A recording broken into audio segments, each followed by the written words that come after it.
Hey guys, Eric here with Terry to talk about the most important television event of our entire lives, Fuller House. Definitive for its generation, for sure. It's definitive for every generation. For every generation. Yeah. Now here's the thing. So I watched Full House. I probably saw a pretty good amount of episodes, but I never really cared. I was too old for it. It was kind of background noise TV for me. You, on the other hand. It was like right in my generation growing up. I did not have cable, so there were like very few networks I actually could watch, and that was one of them. I really dug Full House. I have like random memories of like various episodes, but it is a little bit hard for me going in and watching. We've seen the first 6 episodes of Fuller House at this point to separate how much I loved Full House as a kid from what it probably actually was for that time. Right. And I think Fuller House is very, very tonally similar to Full House, except surprisingly a bit more raunchy. Yeah. So I've only seen the first episode. You've seen the first 6. But I will say what did stick out in that first episode was certainly it plays like Full House, and it's a traditional sitcom with all that entails.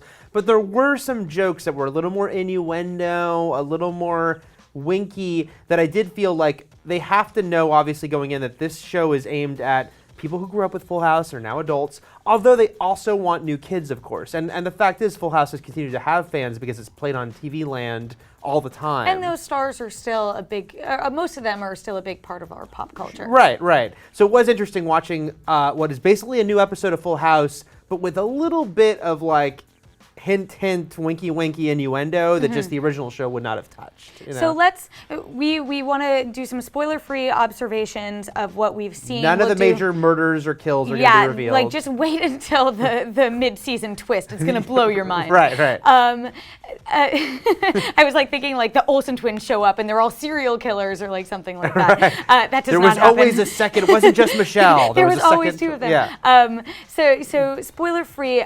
Let's start with the good of the show. What did you like of the episode that you saw? I mean, not too much. I'm going to mostly push this back on you as the Full House expert and fan. I mean, again, it's delivering what it's supposed to deliver, right? You know, we were just talking about the fact that people were like, oh, it's terrible. Some critics are like, oh, it's terrible, just like the original. Whatever you think about the original, it evokes that, right? So there's gonna definitely be that nostalgia, like, wow, they're all back together except for the Olsens. But you know, because in the premiere, everyone's in it, and they kind of come in and out. Yeah, for me, the good of the show so far, it doesn't really click for me until about episode 3 or 4, and that's when the show settles back into familiar pacing. This time, instead of Danny, Joey, and Jesse as the adults, it is DJ, Stephanie, and Kimmy who are the kids in the first time, and they're the ones, you know. DJ has lost her husband. She's raising these kids. Who is Mr. Fuller, hence the title. She's like with her kids and trying to raise them, and Stephanie stays in. She's sort of the Jesse character. Kimmy is very much the Joey. And then the kids, you know, they're kid actors. I'm sure that young DJ and Stephanie and Michelle were not anything to write home about, but they very much are similar types of characters.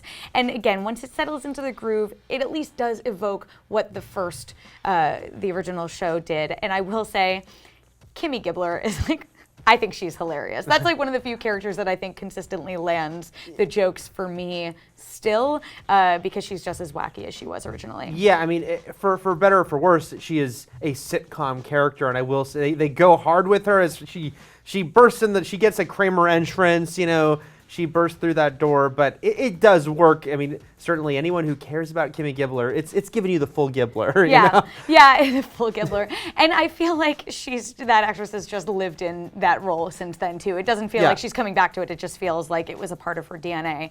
On to the bad, which I think is really highlighted in that first episode, and I think might turn a lot of people off if they just watch the first episode, is how winky it is at the original Full House. Yeah. Like, you expect that from shows like this, but that is the worst part of the show for me so far, is when it does try and lean. So, like, there are these, like, dramatic applauses when all the original actors Hysterical. come in. It's like one hour. You think it's like the most acclaimed Broadway cast and ever. You're like, okay, yeah, I get it. Like, Right. let's get to the point. They do some breaking the third wall stuff with the whole fact that Michelle and the Olsen twins aren't there. That was a huge groaner moment for me. Yeah. The Michelle reference meta moment. And that, like, it sort of goes away, but, within the first few episodes, each of the original adults, Joey and Jesse, come back in and have various roles to play. And it sort of works, but also I think it really works better when they don't rely so much on the nostalgia, instead just try to recreate what worked about the original series. Is there anything else that sort of got under your skin? No, I mean, again, it's not for me. So to me, it was a cheesy sitcom. It is a cheesy sitcom, but it's kind of the part that really bothered me the most was the Michelle reference, and without giving away what the joke is, it's just kind of like all right, guys. Don't worry, you won't have to wait too long if you watch the first episode. You will not have to wait too long. It's there. And we're breaking down like the good, the bad, and the ugly. To me, Yeah. the ugly is like all the main actors are really committed to it. The people who came back, you can tell that they're just like happy to be in this world again. Yeah, and I believe that they really love each other. I mean, they were in each other's lives, and they, sometimes you kind of feel like, yeah, sure, when they say we became like a family, but you sense there's affection here. Right. Between And the fact that they actors. were at each other's weddings Yeah. and everything over the years as well. And that's great. But ultimately, and again, like, it's hard for me to go back and say, for me, how this stacks up against Full House, because I did like it and I was a lot younger. But ultimately, if like that's not what you're into, the show is pretty bad. It doesn't land well, and that's really underlined when they have guest actors like Macy Gray, who's in the third epised, and she has a Makes line. perfect. Not since the first Spider-Man movie has Macy Gray had such a perfect guest appearance. Not only is she so does not care at all, putting no effort into this role. She even has a line that she's like, "I want a Grammy. What am I doing here?" Which is like both meta and very much in the realm of the show. Yeah. And I don't think that Fuller House is going to win any new fans from this. It might tarnish a little bit of the original Full House glory, because there are some things from our kids that, against all odds, we don't need to revisit and see Right. if they were just as good as we remembered. And yeah, I think maybe this will work really well for kids, for people who are my age now when I was watching Full House. And I think that's very much Netflix's push this year, is to have more kid-friendly content. But to that end, some of the raunchiness, and especially Stephanie has some like boobalicious outfits that you're like, put She those does. away. I saw you when you were a child and you had not even hit puberty. This Right. doesn't seem right. That I think might be a little bit inappropriate for those much Those younger outfits kids. are actually somewhat gratuitous, only because they just seem to be like, oh, let's put her in those outfits because, again, we're going to have some guys watching who were like little kids, and then are going to be like, whoa, hey, Yeah. It's just very strange. Yeah, so that's what we thought of the first 6 episodes.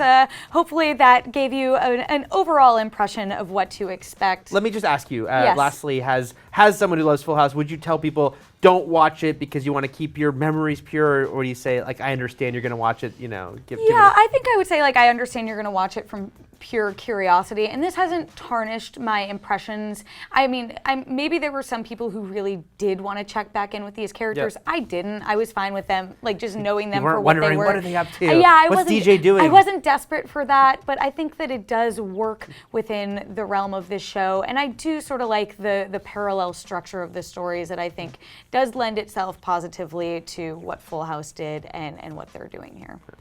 Well, that is our thoughts on Fuller House. Let us know what you think in the comments. And for plenty more on all things Netflix, and they got a lot of things coming at us. They have a lot. Keep it here at IGN.